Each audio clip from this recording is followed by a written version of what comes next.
wakati huu sasa mnapostaafu si wa kuanzisha mambo mapya ambayo hamkuyazoea, bali ni kuendeleza yale mlioyazoea, ikiwa pamoja na kutulia na kutumia kwa nidhamu mafao yenu, huku mkifahamu kwamba hakuna tena mshahara wa kila mwezi.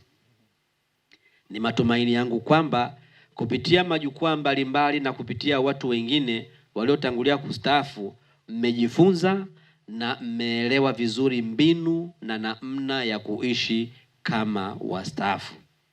Kwa maofisa na askari wa magereza mnao waaga wenzenu leo hii, mnatakiwa kutambua kwamba na ninyi siku moja mtastaafu kama walivyostaafu wenzetu leo hii. Hivyo mnatakiwa kujiandaa, kwani kila mtumishi wa serikali ni mstaafu mtarajiwa.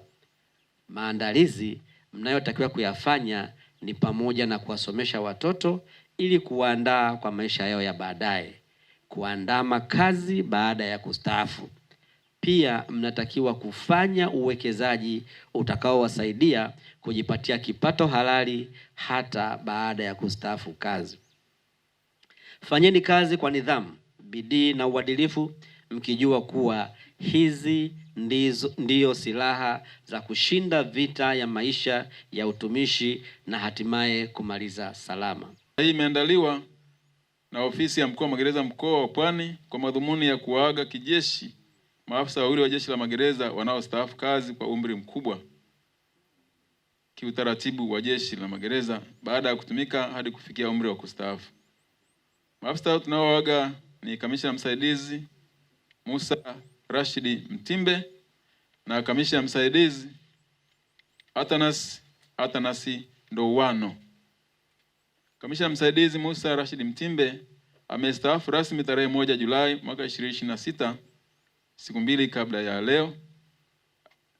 Na kamishna msaidizi Atanasi Ndowano atastaafu utumishi wake ifikapo tarehe 10 Oktoba 2026.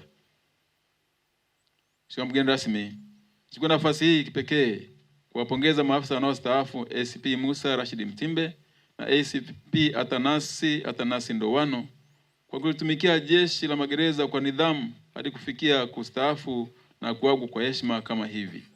Nafahamu fika kwamba wao kama watumishi wamepitia mengi katika utumishi wao, lakini lilo kubwa sasa ni kumshukuru Mungu kuhitimisha salama utumishi wao.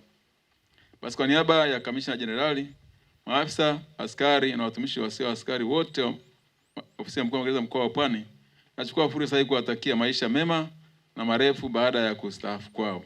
Kuhusiana na andiko au tamko ulilolitoa Mheshimiwa mgeni rasmi, nakiri kabisa imekuwa kwangu na mwenzangu kama mstaafu. Tutachukua hiyo hotuba na kuipitia moja kwa moja tukirejea nini tumeelekezwa, na kimsingi tunaahidi kwamba tulijua kabisa kwamba tunaanza kazi, tutastaafu kazi na mpaka mwaka tuliojua. Sasa mambo mengine msije mkatuchoka, kwa sababu wote tunaelewa maisha yapoje.